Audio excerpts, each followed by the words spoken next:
Hey gamers, this is Liz Davidson from Beyond Solitaire, and I am here with another podcast taking us beyond the board. And today my special guest is Robert DeLeskie, the designer of Wars of Marcus Aurelius and the upcoming Silico. How are you doing today, Robert? I'm great, Liz. How are you? I am doing great now that we're talking. So you are, like me, someone who is an aficionado of later Roman history. What drew you to Marcus Aurelius in particular? And then we'll move on to Stilicho. Okay, that's a great question. Well, yeah, as you said, I mean, later Roman history is absolutely fascinating, and I think you would sort of agree that it's a kind of an underrepresented period in not just games, but sort of in literature and in a lot of sort of different types of representational media. But it's so rich for characters and history and drama and conflict and all these sorts of things. And it's a really, really fascinating story. And it's something that I've been interested in for quite a while. When it comes to Marcus Aurelius, I mean, he's a really kind of transitional figure in a way, isn't he? Because he's sort of right at the sort of the inflection point for the Roman Empire, for the whole kind of big picture of the Roman Empire. Things really start to go to crap after him and begin the long, slow decline that leads to the eventual collapse of the Western Empire. So I find him a really kind of interesting figure. You know, in one ways, he's this incredibly competent, incredibly relatable, incredibly sympathetic figure. And on the other hand, like I say, he's right at the precipice of the mountain, right at the edge of the cliff before things start to kind of go down, right before the wheels come off. And I find that really interesting. And I found the Marcomannic Wars to be a really kind of interesting period because it reflects a lot of these dynamics in a way, you know? Yeah. One thing that really interests me about Marcus Aurelius is that we kind of view him as this exceptionally wise emperor. He's the author of the Meditations. He's a Stoic philosopher, and he is in a line of emperors that people generally seem to have respected and thought were doing a good job. But he also breaks tradition and tries to promote his son, Commodus, who turns out to be a disaster. And as you enjoy referring to in some of the cards in Wars of Marcus Aurelius, we also have fun with his wife, Faustina. And I love it every time the Alexander of Abonotakis card comes up. Yeah, unfortunately, poor old Marcus seemed to be, a little susceptible to, quacks and to the follies of his wife and children in a way. And I think in some ways that kind of makes him more relatable a little bit, don't you think? Absolutely. So for clarity, would you like to be the one to tell everybody about Alexander the Quack Prophet? Sure. I mean, Alexander was this, I think he was from Egypt, and he was kind of a little bit of a kind of a snake oil salesman. In a way. Almost literally. Literally, yeah. He was part of a snake cult, wasn't he? Yes, he was. So he had a snake puppet. He was a snake puppet salesman in the sense that he had a talking snake that would dispense oracles. And people were very taken with him. There's actually I'm sure you've read it, there's a lovely satire, for those of you who are curious, by Lucian of Samosata called just Alexander the Quack Prophet, that makes fun of him mercilessly and is hilarious. Yeah, it's quite remarkable that we've got, that sort of document from that period, that it's like that this guy was, I hate to kind of compare him to Dr. Phil, but he was a little bit of a kind of a little bit of a figure like that, I think, in a sense, where he had kind of an undue influence for what he was actually capable of kind of handling. There's a great story, I think, that he advised Marcus to throw a pair of lions into the Danube River to kind of divine the outcome of the upcoming war. And I think that what happened was the lions swam to the far side of the river, and the Germans didn't know what they were. They thought they were a pair of big wet dogs by the time they got out of the water, and they clubbed them to death. So the omen didn't really turn out very well for the Romans. It is such a good story. And, we also have Faustina. I love that card that just says, "Oh, Faustina." It's a bad card to draw in the game, but I laugh every time I draw it. It's a bad card. I mean, Faustina, his wife, from what we understand, I think that Marcus really did love her and really was, quite loyal to her. But she wasn't a great partner for him, that she was involved in all sorts of affairs and scheming and all that kind of thing, and got wrapped up in a really kind of bizarre, almost kind of conspiracy that almost led to, the usurpation of her husband, which was to do with the rumor that he had died. And I guess that Faustina was back in Rome, and she'd heard a rumor that Marcus had died on the front. And she started looking for a protector for herself, or a way of kind of protecting her interests and probably protecting her life, she thought. And threw in with a guy named Avidius Cassius, who was a general who had hitherto been loyal to Marcus, but kind of convinced him to make a play for the crown. And then it turned out that that Marcus wasn't dead. And it was like, oops, there we go. Embarrassing. Poor old Avidius Cassius didn't make it out alive, but Faustina did, although I'm sure there were some interesting dinner table conversations after that. Definitely awkward. So for me, it's stories like this that just bring this time period to life. And I love them. And I do wonder, why is it that you think that we are more attracted to maybe another game about Julius Caesar than we are to a game that's about later Rome? It's a good question. I don't know that there's a really kind of simple answer. I think part of it is that the earlier stuff is about Rome on the rise, and it's about the kind of inevitable march of Rome, to its kind of great historic destiny as one of the greatest empires in all of history. And what follows that is this sort of long, slow decline, which doesn't always kind of fit with the sort of popular narrative. When you play games, a lot of times you want to be on the winning side, and it's more fun to play the Romans when they're winning. And I think that might be part of it. I don't know. What do you think? I think that is part of it. I do also think that we gravitate to what is more famous, what is more exciting. And, I think a lot of people think about Julius Caesar. I mean, there's a Shakespeare play, Julius Caesar. And if you're going for something that most people will recognize on the shelf, I think you might pick somebody more recognizable. Exceptions would include something like Trajan. Mm-hmm. And a game that I really enjoy, our friend Morgan Guillon-Retti's Pendragon, which is about the decline of Rome in Britain. So the games are out there, but I think that you're right about maybe being more interested in empires on the rise, in growth and progress. I also do think, though, that something like the Marcomannic Wars, that was a messy war. You don't have all these great pitched battles. There's no Marcomannic Actium. Exactly. Yeah. And that was something I was going to say as well, that I think from a wargamer perspective, something like the Marcomannic Wars is really hard to model because we don't really know very much about any battles associated with it. There's Carnuntum, which we have a little bit of information about, which seems to have been a terrible rout for the Romans, a military disaster. And there's some fragmentary evidence of other specific conflicts or specific battles. But by and large, the whole thing looks like a 10-year quagmire, this sort of push-pull on this very, very wide front along the Danube, with these dense forests and a lot of, scrabbling over miles of woodland sort of thing to see who would control it.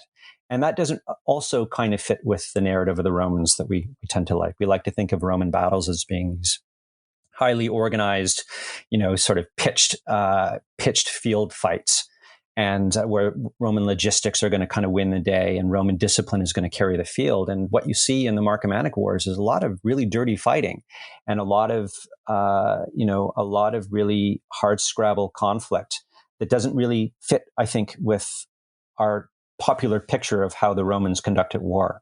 Yeah, I think that makes a lot of sense. And, when I think about the design of Wars of Marcus Aurelius, it is a game that's very much about managing disasters as well as you possibly can. And every time you put down one of the enemy tribes, there's a chance that they can come back and rise again. There are conflicts in the eastern part of the empire. There are people at home that you need to keep happy, even though you are in the middle of a messy war. What inspired you to bring all of these elements together into this game? It's a really good question. I think part of it was just an attempt on my part to understand what happened. Sometimes, a way in for me with game design has sometimes come from, really being interested in a period and really trying to find a way to understand the periods and understand some of the central dynamics of the history from that era. And the Marcomannic Wars, as you said, that whole period was a really messy time. There's also a terrible, it's kind of apropos right now because there was a terrible plague going on. One of the great plagues of history, which was probably smallpox or measles, which had a devastating impact on the Roman Empire and on the entire Mediterranean world. And in fact, some historians would say that that played a role in the crisis of the third century, the kind of the loss of labor, the damage to kind of social institutions and so forth, that it really had a very major effect on the Roman Empire. Millions and millions of people died. So it's a very, very messy period. It's a really kind of messy fight. And, part of my initial way into the game was just trying to map all this out and trying to understand what happened. I was trying to sort of understand the history. And I don't even know if I thought it was going to be a game at that point. I was just sort of really kind of interested in the period and trying to figure out what were some of the central dynamics. And the key kind of turned out to be trying to understand what kind of decisions does someone like Marcus Aurelius have to make during a war like this. The game is at a very, very kind of high scale. It's at a very kind of very high level strategic scale. And there's lots of fighting in the game, as you know, but it's not about the sort of specifics of the battles or the tactics of the battles. It's about this sort of push me, pull you kind of dynamic that's going along the various fronts on the Danube, and also these sort of kind of distracting off-map conflicts that are also kind of siphoning resources and time and opportunity away from Marcus Aurelius. And the decision space that he had was something I was really kind of interested in. Like, how do you do that? How do you manage to kind of, you've got all these sort of pots bubbling over, and you've got a war that's really, it's about trying to force your enemy. You can't really defeat them, but you're trying to force them to surrender, but then they can go around and unsurrender on you, and how do you keep them kind of tamped down and draw the war to some type of conclusion? And I found that really, really interesting, and kind of working out through some of the history and reading this and kind of getting caught up in the period and really being fascinated by it is sort of what led me into it as a piece of game design. And I think played a really big role in some of the mechanics in the game as well. So Marcus Aurelius turned out great as the subject of a game, but he was not your first love, from what I understand. So Marcus Aurelius may be is it your first published game? Yeah, Marcus Aurelius is the first published game. But it's not your first game. It's not, no. Actually, Stilicho was created earlier in a different form. Should we talk a bit about that? Absolutely. Tell us about the awesomeness that is Stilicho. Okay, so Stilicho was actually the first piece of game design that I undertook. And again, for a lot of the same kind of reasons. I was just really, really fascinated with this period in the early 5th century, all this sort of chaos that was going on in the Western Empire in particular, and really became interested in Stilicho, the kind of the poor guy that had to manage all this, had to manage a very complex relationship with Alaric, how to manage, Vandals and various Assotic tribes just pouring over the Rhine, had to manage an usurper coming down from Britannia. And, I got really interested in kind of the decision space that this guy had to deal with, also while trying to keep his head on his shoulders. He wasn't the emperor. Stilicho was the Magister Militum, which is sort of like the, they sometimes say commander-in-chief of the combined armed forces of the Western Empire. But he didn't have the kind of complete control that someone like Marcus Aurelius or Trajan had. And he had to be very, very careful about how he conducted himself and how he kind of managed the politics of the court. And I just found all that really, really fascinating. The original design for the game was actually, the scope was quite a bit larger than what's coming out with Stilicho. Originally, I had worked on a game that was going to cover the entire period from Stilicho down through Aetius, and kind of conclude it with Attila the Hun, with a sort of almost like this boss fight against Attila the Hun. And the game design at that point, this is going back about 5 years, the game design was kind of more simple and more streamlined and more along the lines of a kind of a state of siege game, because that was a kind of a major kind of touchstone for me at that time. And I thought the mechanics were a good fit for that period as well. And the game was completed, and it was actually, I entered into an agreement with a company, not with Hollandspiel, but with another company to develop it and publish it. And it just, as happens sometimes, the game kind of languished. and the company kind of moved into different directions, and the company doesn't actually even exist anymore. They kind of various misadventures and so forth, different things happened to them. So I was able to get the rights back, and by that point, I had moved on to Marcus Aurelius, and Tom and Mary had published it, and I had such a wonderful time working with Tom and Mary that I went back to them and I kind of pitched them this game. But I wanted to revisit the material, and I wanted to kind of take what I'd learned from Marcus Aurelius and look at a way of kind of focusing it and kind of just getting the specifics a little tighter and getting the game design a little tighter. And that's sort of what led to this new version of Stilicho. So, unlike Marcus Aurelius, who had the whole empire in the palm of his hand at one point, Stilicho, he's almost a tragic figure, someone who had a whole lot of responsibilities put on him that I don't know if anybody could have fulfilled, and then was punished for not being able to cope, in my opinion, with all of the problems that were besetting the Roman Empire. How is this going to become a winnable game, or is that going to be the object? Well, that's a really good question. And, you can actually kind of win this game. So you can do better than Stilicho, which is to say that you can potentially tamp down these various conflicts that you've got to deal with. So just to give you a really kind of quick idea of how it works, it's quite similar to Marcus Aurelius in the sense that you have different fronts, and you have enemies that are kind of coming down different fronts. You have an usurper, which is based on Constantine III, who's coming down from Britannia and making his way to Ravenna to replace Honorius. You have Alaric the Goths, Alaric and his Goths, who are coming into Italy and making their way towards Rome. And then you have the Vandals, the Vandals being kind of a catch-all phrase for Vandals and Alans and Swabies and all these sorts of people that are coming over the Rhine, and they're making their way down into Hispania. And you've got to deal with all this sort of stuff as well as keeping your head on your shoulders in the court. There's kind of, you have a foil in the court, a guy named Olympius, who's plotting against you inside the court, and you can die. I think it's actually quite a more difficult game than Marcus Aurelius in a lot of ways. But I think it's important to allow win conditions for players. So you're going to lose most of the time, but like, what if? The historical what ifs of these games are great. What if you actually manage to kind of come up with an optimal strategy given all the kind of difficulties you're facing? And what if you manage to suppress that usurper and make peace with the Goths and push back the Vandals?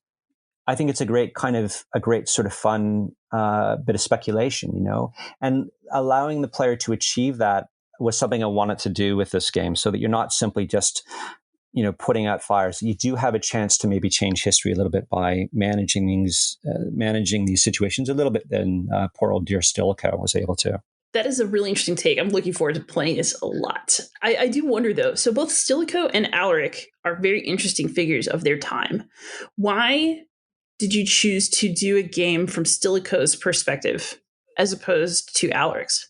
That's a really good question. And I thought about that. And at one point I thought about kind of changing that. And I would still, at some point, I've played around with the idea of doing some design work from the point of view of the so-called barbarian people, because it's a very different story, right? If you look at it from their perspective. And, we're very used to sort of seeing these stories told through Roman eyes, because that's who we have the documentation from primarily. But it's a very different story if you look at it from their point of view. And I think that there's a great game in there somewhere. As for why Stilicho versus Alaric, I think it came from, a desire to kind of look at things from a big picture and really kind of look at what was going on in the whole Western Empire at that time and be able to kind of play with different aspects of that. All these sorts of problems that Stilicho had to manage. Alaric sort of had one problem, which was managing his relationship with the Roman Empire and kind of dealing with Stilicho and providing for his people. And it's a very compelling problem, of course, and it's a very compelling situation. But Stilicho had to kind of deal with that and, 6 other things at the same time. And I thought that kind of created a very interesting decision space for the player. So when you talk about both Marcus Aurelius and Stilicho, one thing I find very interesting when you talk about your game design is that you are using the game as a way to work out your perspective on a historical situation or to model the problems that these ancient people would have been facing. Is gaming just the way that you like to work things out? I think I think gaming is a tremendous opportunity for almost a kind of interactive history. And we always have to be really careful when we talk about models, because I mean, what's that old saying that all models are wrong but some models are useful? There's something along those lines, right? I think I've heard Volko say something like that. So you've got to be careful with how much you think you can model and how much you can capture in a model. But I think what games like this can do is maybe just provide a little bit of a taste of what the decision space was like for people like Marcus or people like Stilicho at a particular point in time. And that maybe can bring us a little bit closer to some of the drama and some of the history of the period. I find that really, really interesting. What got you into Roman history in the first place? Was it a high school class, a college class, a book you read as a kid? What was your entry point into all of this? It was Jim Peets, my high school history teacher. God bless high school history teachers. They open the minds of so many people, and they open up so many students to a love of history and a kind of a greater understanding of history. And I had just a terrific high school history teacher. That's fantastic. So you did not, however, grow up to be a historian yourself, although you are a teacher. You are in film production. That's right. Yeah, my day job, as it were, is working in film and television, and that's something that I've done for my entire career. So I actually work as a director and direct TV commercials. I've directed a number of short films. I also work as a writer. I've written feature screenplays, and I write for a TV show right now. So you have this immensely creative career and life. What is game design doing for you on top of all that? Do you feel that your creative drives are interrelated, or is board gaming sort of a respite from what you do day to day? It's really interesting. I think it started out as a bit of a respite because it was a way of just getting out of all of the kind of the film and TV stuff, and a way of kind of going in a really kind of completely different direction. But then I started noticing certain parallels, which kind of maybe made it less of a kind of a relaxing sort of thing for me. With narrative is very important to me in games, and I know that there's some designers, I think, take a very strict simulationist approach to looking at a conflict or a period of history. It's almost like where you're letting a kind of a simulation play out, and you're kind of observing, and you're providing some level of input and directing kind of things that way. I really like the stories, and I really like the drama, and I think that's a strong connection between the two. That there's an interest in kind of seeing what kind of stories come out of these.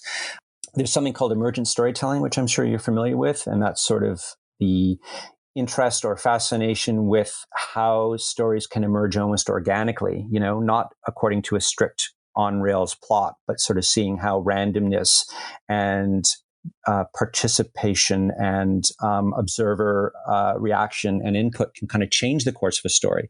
A great example of that are, role-playing games and so forth, which is something I've also been interested in and kind of played my entire life. So the narrative stuff I find really interesting. The research part is also really interesting for me because I'm used to researching for my TV projects or my dramatic projects, and I love research. And that's something that comes. I'm sure you can relate. From your own academic. Not at all. And it's easy to go down a black hole, isn't it? And you start, like when I was doing Marcus Aurelius. The research is a little thin in some places, and I started getting into things like researching coins from the period, and then researching some of the iconography on the column of Marcus Aurelius, and then I got into looking at archaeological reports of forts built along the Danube that kind of relate back to the conflict and all this sort of thing, and that stuff is just great fun, and you find yourself doing that. If you're preparing a piece to direct or if you're working on a game. And I think there's a real crossover in that sense. That is a really interesting take. So you mentioned emergent storytelling and role-playing. What does your personal gaming life look like outside of design? What do you like to play? That's a good question. Well, everything's kind of being done, or a lot's being done remotely right now, right? So I finally had to learn Vassal, which have you ever used Vassal? Oh, I tried once. That was so bad. Oh, There's a little bit of a help. learning curve on it, but I'm using it right now. I've got a very good friend of mine, and we play Commands and Colors Ancients. We try to play at least once a week. It works terrific for that, and that's a kind of a very fun diversion. Um, a lot of my gaming right now is being done with my family at home, which is great fun because they're also into gaming as well, and we'll play games like Scythe or we play Seven Wonders, and sometimes we'll do something a little bit heavier or more thematic as well. We like to play Mansions of Madness. But in terms of role playing games, we've just all started playing Call of Cthulhu. I don't know if you've ever played it, the role playing game. I have not. Are you enjoying it? Absolutely, totally love it. I grew up on D&D and played that for decades, and somehow managed to not get into Call of Cthulhu, and which is kind of funny because it's something that's the period of literature is really interesting to me, and I read a lot of pulp and I read a lot of stuff from the 20s, and I've read a lot of H.P. Lovecraft, of course, and have kind of encountered it through other games, but we started playing this, just the three of us, and it's terrific. It's sort of like interactive storytelling around candlelight at night, and it was just great fun. So I noticed that you are discussing a lot of gaming in terms of interacting with others, with your family, with your friends, and yet Wars of Marcus Aurelius is a solo game. Are you much of a solo gamer yourself? And if not, how did you end up designing such a good solo game? Oh, that's really funny. I hadn't thought of that, but it's a very good question. I do or I used to, let's say this way, I used to do quite a bit of solo gaming, but tended to do more stuff of, kind of getting a game and then playing both sides. And part of that was that when I started getting back into the hobby about maybe 10 years ago or so, I don't know if you've had this experience, but I think it's quite common that, when you first get into it, especially when you first get into something like board games and particularly something like war games, you just realize there's this incredible library out there, of such fascinating material. And you just want to take it all in all at once. That's sort of how I felt. And my interest in it kind of outpaced my ability to kind of set up games or play games with people that I knew. So I found myself soloing a lot of it and really kind of engaging with it that way. And I guess the solo design kind of came out of problem solving for me in one sense, which is, okay, well, I want to play these games and I want to kind of set up something for myself to play. And is there a way that I could kind of, come up with a system that could kind of beat me, if you know what I mean, or could kind of provide a challenge for me? And that's where I think that interest in solo play came from initially. That is really interesting. I'm pretty sure you could find me on record saying I love to play games so much that I couldn't book enough games with other people to satisfy my appetite for gaming. So I became a solo gamer. So yeah, I really identify with that. Do you have any other solo specific games in your collection right now? It's funny. Again, like when I first kind of got back into things, I used to play, some of the State of Siege games, really like Cruel Necessity. But I haven't found the solo games quite as engaging recently as I used to in some respects. Although I think, like Comancheria, I don't know if you played it. That's a tremendous design. That's the Joel Toppin one. Absolutely agree. Absolutely. Just phenomenal piece of work, I think. Mage Knight, I really like. I know that you've just done a series on Mage Knight. It took me forever to wrap my head around the rules, but I think it's a really interesting piece of design and, really plays quite smoothly once you get your head wrapped around it. But those are a few that I'll still kind of play as solo games.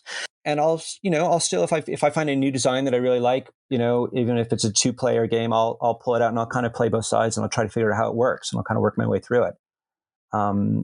I've been playing some of the Phil Eklund designs recently, like Bios Origins and his, game on Greenland and Neanderthal and so forth. And, a quick caveat on Phil Eklund, I absolutely don't agree with his politics at all, but I find his game design really, really fascinating. And I think he's such a good designer that his designs open themselves up to a whole variety of different interpretations and can play out in some really interesting ways. So he's someone else who I follow quite closely. That's such an interesting comment you made about politics versus gameplay. One thing I often wonder is, to what extent can you separate a game designer from their work? I mean, in some ways, your games are statements about how you understand a historical period and what's happening. So to play that game is in some ways to step into your interpretation of the ancient world at the times that you're representing. Or do you not see it that way? No, I think that's absolutely fair. And it's a really good question. It's something I struggle with. I don't really know what the answer is, but I think that, whatever the answer is, it's probably very similar to how we engage this way with literature or with other forms of art, And I think there is room to kind of separate the artist from the art, particularly when the art is almost kind of more complex and more nuanced in a way than the artist is in some of the public statements, if you know what I mean. Like, I think this can be very interesting, I don't want to kind of bang on about Phil too much here, and I don't want to. I'm not trying to pick on him or anything like this, but you can engage with his games and really enjoy them without looking at the footnotes, and find really interesting kind of complex mechanics and a really different, and I find very fresh take on different aspects of history and different dynamics in history that allow themselves to be open to different interpretations. And I think he's a really terrific designer in that sense. And I think that he's, how he wants to nail down some of those dynamics in his footnotes in terms of his own interpretations. That's up to him, and that's his prerogative. This is a creative work that he's putting out there.